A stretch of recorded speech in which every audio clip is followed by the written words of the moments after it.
Thank you, Dr. Pouncey, Dr. Witherspoon, members of the board.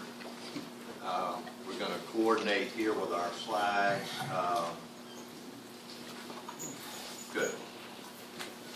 Tonight's presentation is not what I originally intended to make.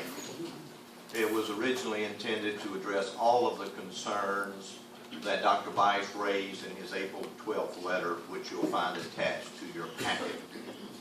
But because of SAC's requirement that we respond by the deadline of October 1, it is my position, and I think agreed with by Dr. Pouncey and Dr. Weiss, that we need to focus on governance so that we can include that in our discussions that will follow this presentation.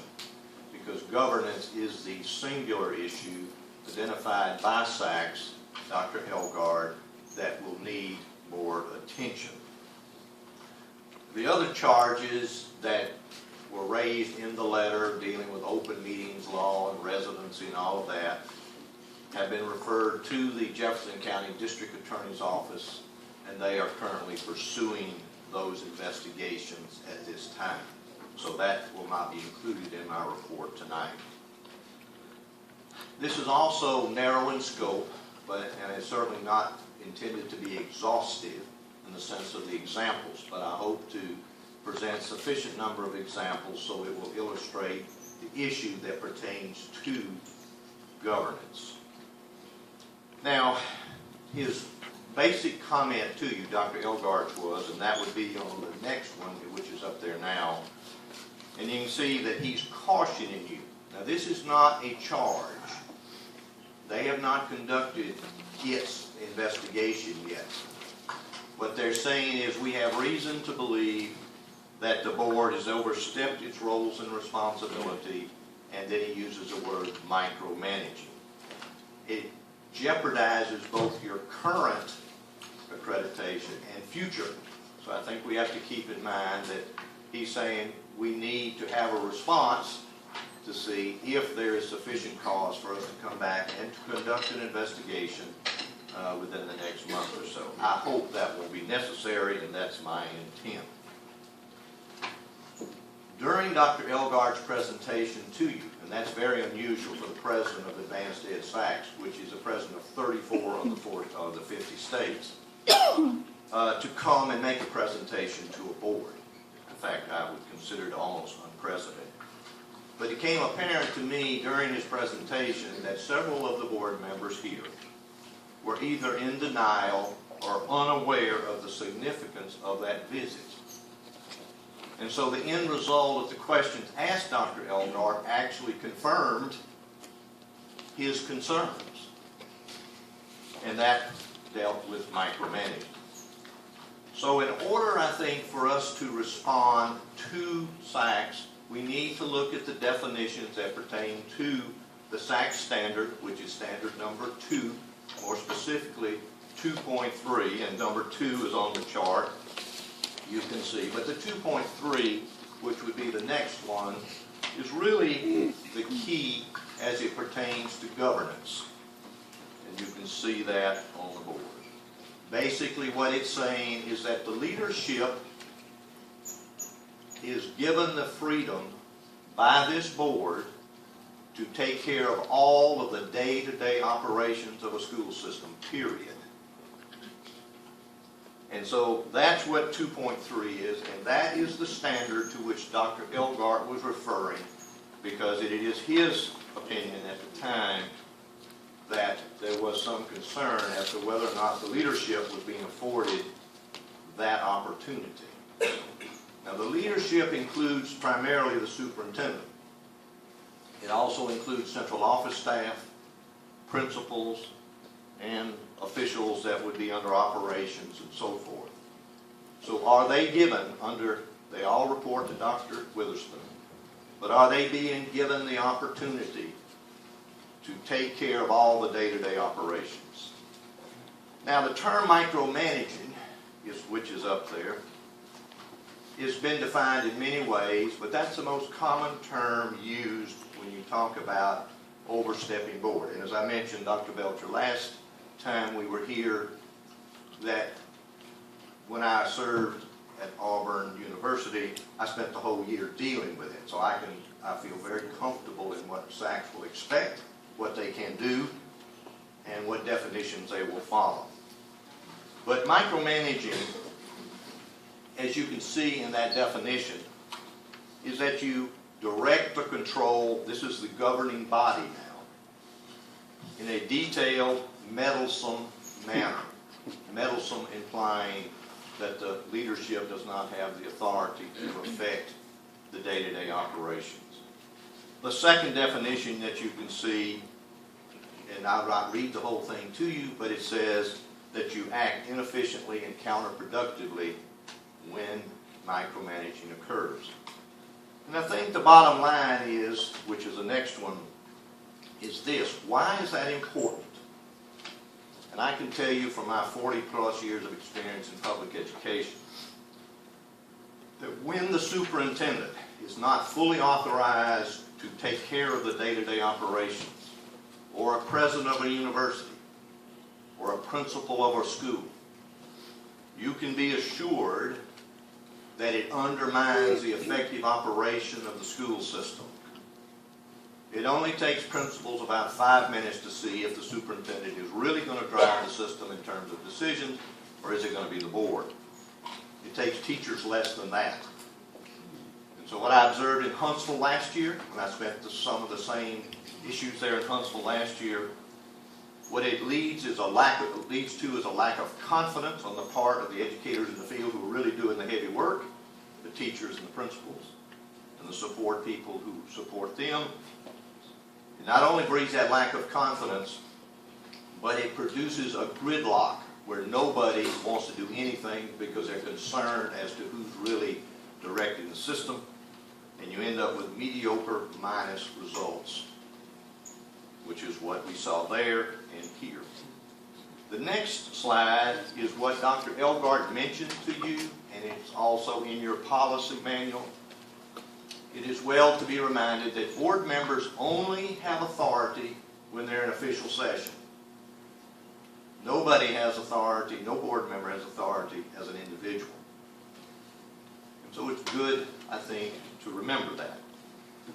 Now, to enable our SACS discussion to be productive, I've broken down the types of examples I wish to offer in 3 categories. Number 1, unduly interfering in the day-to-day operation of the school system, which undermines the CEO or the superintendent. Attempting to conduct Board of Education business, but not following established board policies. I would say, as I get into that one in board policies, you've got some good policies for the most part. The question is, you haven't been following them on a consistent basis. The third one is to disregard both the state superintendent's directives and the State Board of Education directive. So I'm going to break it down and give you a few examples. It is not my intention in this report to make specific accusations against anybody, but be assured none of the examples I offer are hypothetical, and they all have names attached to them. And I would say to you that if the SACS comes in to do its investigation, I will be obligated to put the names to the report. But I think for our purpose, I'm trying to document what constitutes a governance problem, and then next, when we get into the discussion how we respond to SACS, hopefully that will be productive. So again, those are the 3 categories. We have gathered evidence in multiple ways. As you know, I've interviewed each board member in terms of several issues. We have interviewed about 50% of the central office staff, 50% of the principals. I've interviewed the superintendent, legal counsel, in-house counsel as it's called. We've looked at all your commission studies that we've referenced many times. We've looked at board policy manual repeatedly. We've looked at board minutes, and we've observed board meetings. So all of that data collection has been used in this report. Now, in the interest of time, because this could be unnecessarily tedious, in the interest of time, I'm going to take those first 2 examples interference, and conducting board business without following policy together. Then I'll follow up with the state superintendent directives. Finally, the last.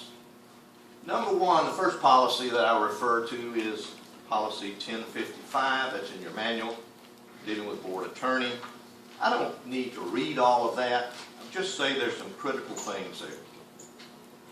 Yes, the board and the attorney could contact the legal counsel that you have, or counsels.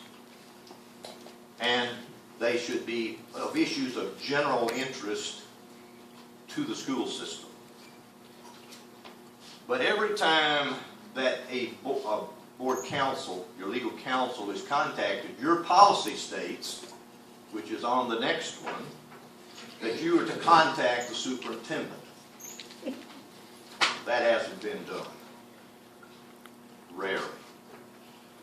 That's your policy, and that's a violation of your board policy.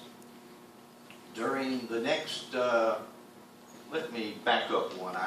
You're staying right up with me, and I must be moving my hand too much. Back up one. Thank you. You're doing a great job, better than I am. For the last audited year, we got a count of only the cost associated with board member contact to your legal counsel. And it, as you can see, amounted to over $42,000 in the individual board member costs to legal counsel for this past year, which was without contacting the superintendent, except in very rare occasions, and is a clear violation of your policy.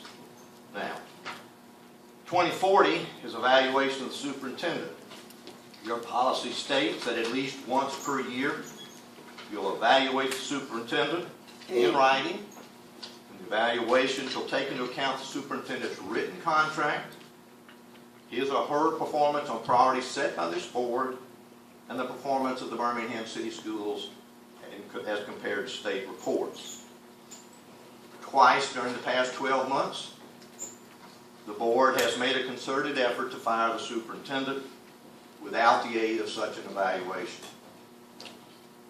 In this manner, the board failed to fulfill its responsibilities and confirmed that some members of the board were acting behind the scenes with limited information to undermine the superintendent and impact negatively on the operation of this school system. 1141. Board self-evaluation. These are your policies. Next one. It's a short one, but it says you will also conduct your own evaluation of the board based on goals that you establish. That's a great policy, but you haven't done that. And the most serious part of that is a failure to establish goals for this board, which would mean the superintendent then would be responsible for translating those goals. The next one is 1030. I've only listed a few of the duties. It's a long list, all of them appropriate. The first one, number 4 of the duties, if you see the policy is listed number 4, is to work cooperatively with other board members. That's your policy, your statement.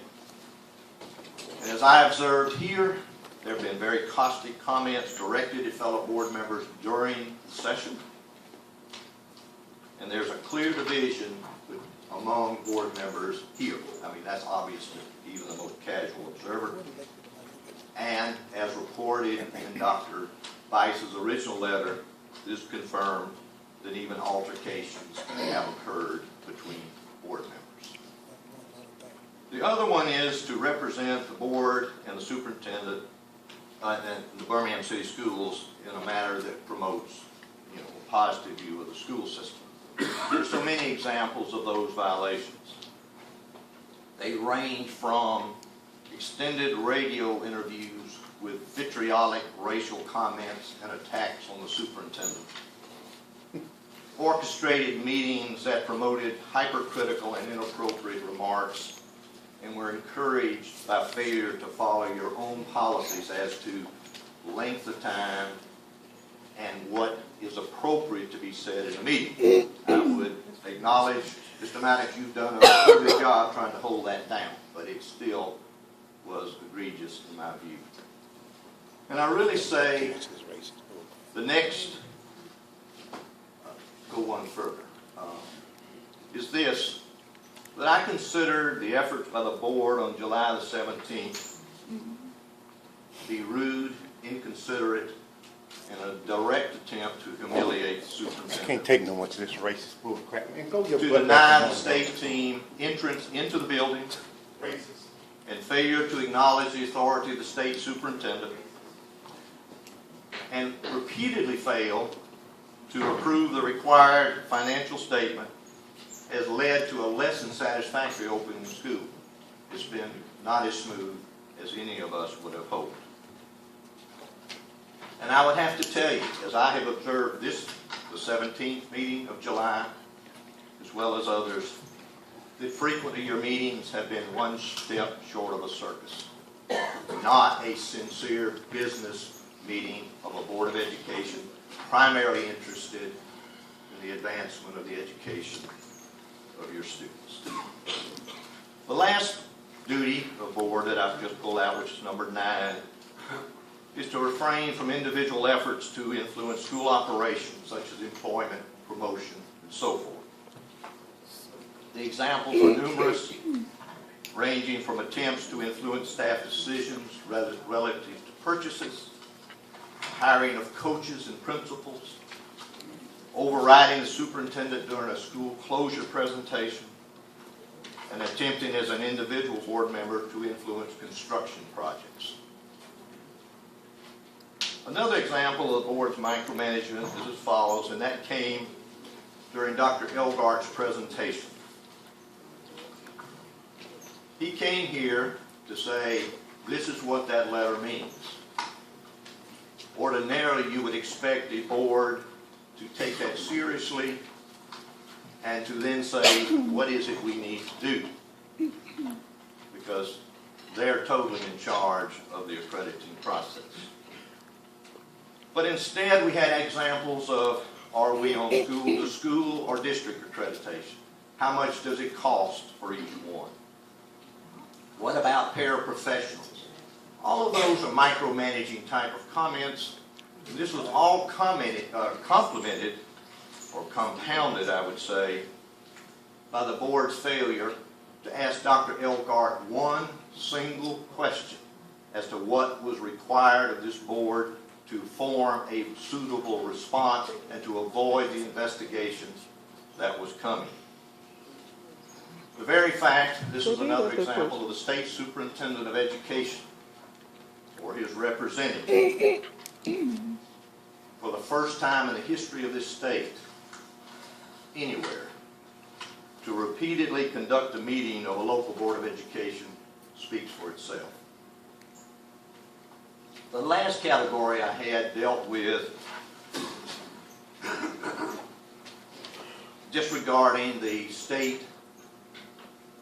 Keep going. I didn't move my hand. It's numbers disregarding. You'll catch up with me just when you see it. Disregarding the State Board of Education, State Superintendent directives. This has been, since the beginning of the Constitution for the state, a state form of public education. And the authority over all of public education in the state is the State Board of Education and the State Superintendent. That's not new to anybody. When Dr. Bice came, and I was not involved in any way in this at this time, on April the 10th, 2012, he was very much concerned about public statements that were made by members of this board, that he was so concerned that on April the 12th, 2 days later, he sent you a letter to Mr. Maddox in which expectations were clearly identified. One of those would be no action would be taken by the Board of Education or any of its officials that would disrupt or interfere with the investigation. This was clearly violated during the July 17th meeting. The senior staff was denied access to the building, computers taken care of, and so forth. A third charge that he had, Dr. Bice had, was not to initiate or approve any adverse personnel action at the senior executive level without his approval. This was violated on the 17th when you attempted to dismiss the superintendent. The fourth standard that he put in there was not to undertake any non-routine administrative matters without prior consultation with the state superintendent or his designee, which would have been me. In the first meeting I showed up, that was clearly violated when you added another legal counsel, which is a non-routine matter. It is a financial issue. That doesn't reflect on the counsel you hired, but that was correctly a challenge to his authority. Now, in addition, the board has repeatedly failed to approve the financial recovery plan that's required of every system in the state. And I could talk to you from end of May, June 5th, end of June, July, so forth. There were 4 times. And I think it's good to point out that the state superintendent cannot release state funds to school systems if that plan is not submitted. Now, your state funds for the year equate to $120 million. You wouldn't have your property tax until February of 13. And so based on the reserves that we have, you could have operated about 2 weeks and you would have no money to meet payroll. So it was critical that we approve that. And unfortunately, you'll find that because it was not approved, the board has yet to approve it. They did approve the plan. The superintendent approved it because we never had the 5 votes necessary. So I would say to you that the micromanagement, in my opinion, is both rampant and blatant and deserves immediate attention. I would say in conclusion the following things. The examples of micromanagement, violation of accreditation standards are numerous. And when we had Dr. Elgart's presentation, it was not a positive situation. You've had willful violation of clearly established directives, and the fact that the state superintendent is here or his representative would lead me to believe that unless we have a thorough and substantive response to facts, then the step that Dr. Elgart indicated to you is probable. And I'm just using that from my experience with another institution. And that is they will conduct their own investigation, make their own decisions, and then it will be out of our hands. I would say that governance is the singular responsibility of the Board of Education. And so I would say that we're looking at revising board policies. That will be a good step. And I think there will be some required training as we look at new board policies. And I think that's another option that hopefully we can include in our response. What I would ask Dr. Pouncey and members of the board is that we now move into that discussion. And the board needs to direct us as to how it sees us responding to Dr. Elgart's expectations. I would ask then that after this discussion has been completed, that whatever is agreed upon, that Dr. Witherspoon, if you would, to prepare a draft of the recommendations of this board, and that we would send the draft to the board this Thursday when we send out the agenda for the next meeting on Tuesday. We would need to approve whatever you say is sufficient next Tuesday, which is the last meeting we have before October the 1st, and it needs to be as nearly unanimous as it can. A major split vote would send a very negative message in my view. So that concludes my presentation, and I hope then that we can move into the